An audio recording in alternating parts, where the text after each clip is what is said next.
Hello and welcome to MPItv. I'm Tamara Gaines, your host, and I'm joined today by Rebecca Cowlin, who's going to share insights on sustainability. So Rebecca, welcome. So delighted to have you here. Thank you for having me. Absolutely. Well, let's start out with learning a little bit more about you and what you do. Yeah, I'm a creative director at Streamlinevents.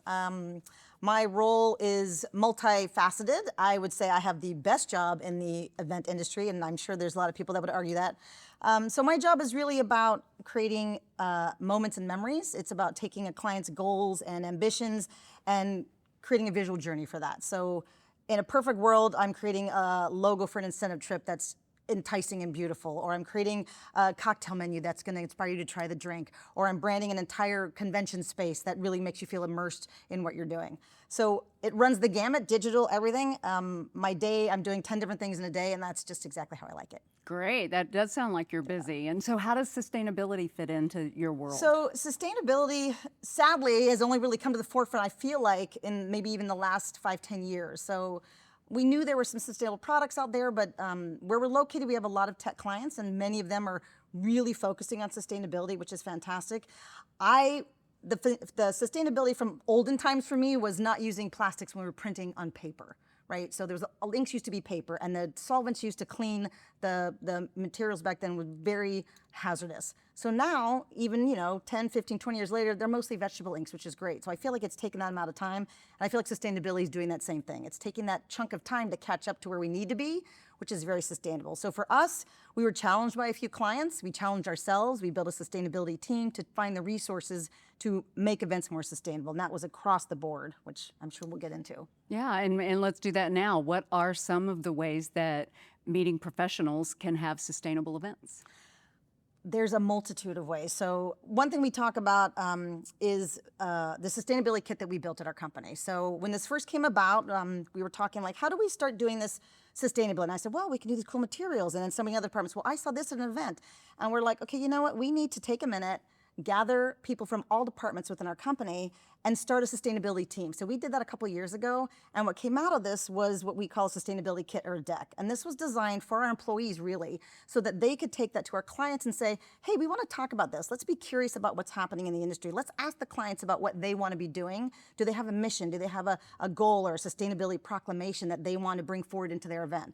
So we started there, and as we dug into it over the course of, we're still doing it, so much stuff came to light. So we would realize that you need to start at the sourcing point. Like, start at the very beginning. Are you finding a venue that has sustainable practices? Are you talking to the client about what their goals and ambitions are? Are you involving sponsors in that? Are you looking at the materials? And then you get into the bigger things like, are the venues and the hotels, what are they doing? Are we asking the right questions? Are we helping them tell their story about what they're doing? And then how do we bring that to the attendee so the story trickles down from the venue, the sponsors, the partners, the hotel, and the client to the attendee, so then they take that message home, and we just can really build on that.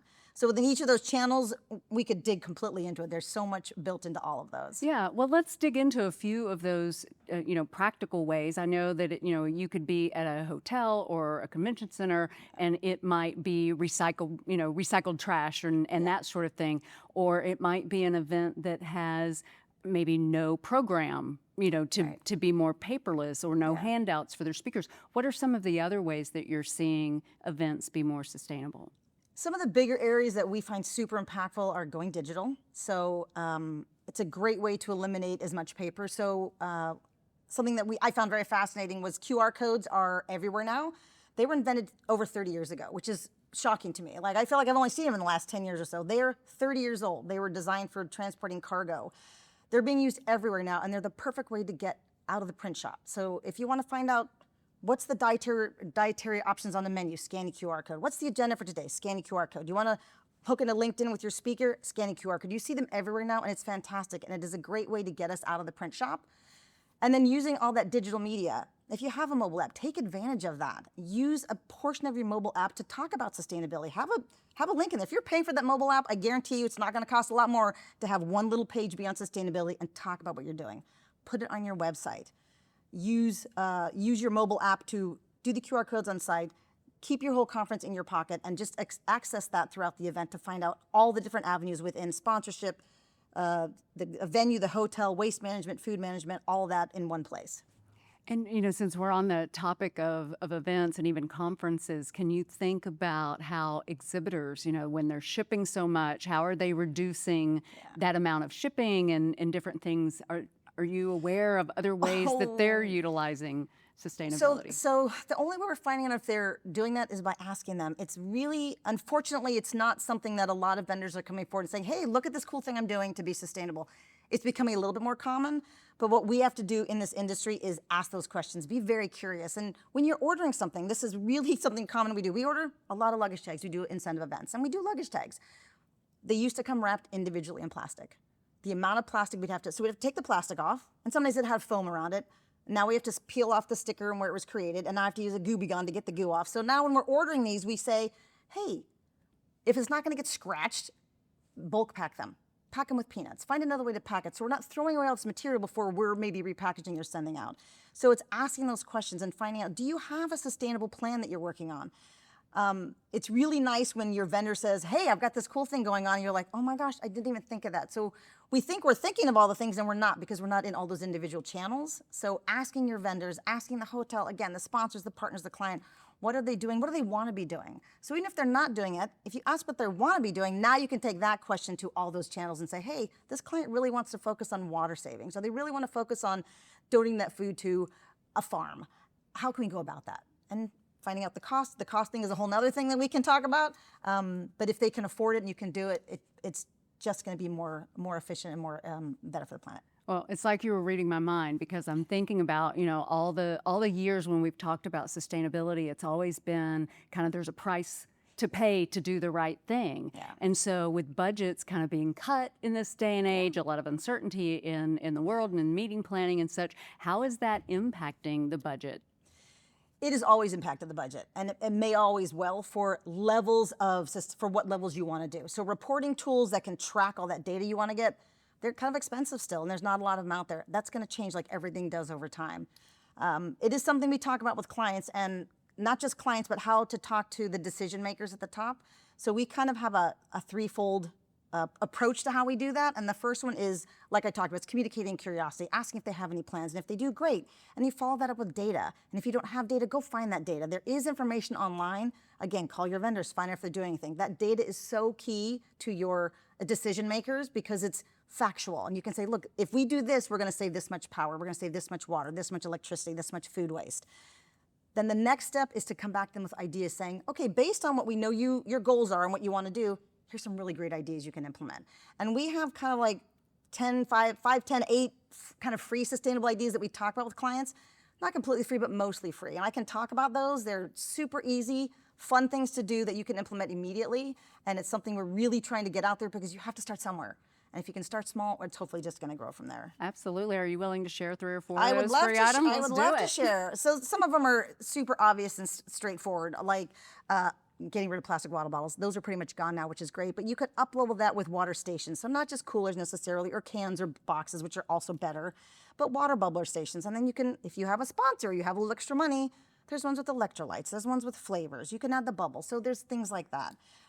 One super fun one that we've just seen more and more now happening is kind of the vintage shopping of swag. So when you have an internal event like an SKO, a lot of times there's leftover gear, and a lot of times it's a bag or a notebook or a pen or a water bottle or clothing. And there's oftentimes a lot left over, sometimes left in the hotel, which we really don't want, but oftentimes left over. And sometimes our clients say, well, we've got 1,000 shirts left, what do we do with them? So well, do we donate them? It's got your logo on it. So clients are now saving those, and we're setting up swag swap stations. So at these internal events, we put out all this swag, and for new employees that are first time at their SKO, it's kind of fun. They can go and get a sweatshirt from a couple years ago and feel part of the team. And we say to people, if you have swag you're not using that is branded with the logo, bring it to the event.